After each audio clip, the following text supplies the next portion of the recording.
जय जोहार। आपने देखा तो न्यूज़ प्लस 21 में हूं आपन के संग ललिता चक्रधारी। चलो एक नजर डालथन बिहिनिया के 10 बड़े खबर में।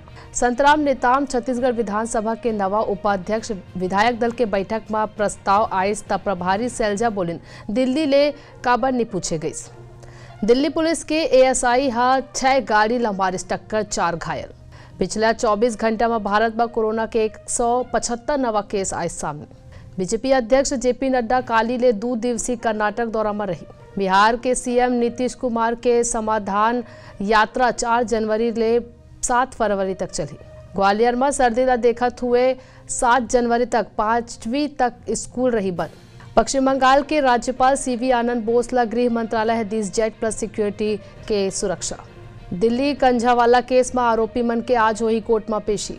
भारत जोड़ो यात्रा में बागपत में फूल ले भरे ट्रॉली लेकर राहुल गांधी ले भी पहुंची इस किसान। साउथ अफ्रीका और ऑस्ट्रेलिया के बीच टेस्ट सीरीज के आज हुई तीसरा मुकाबला।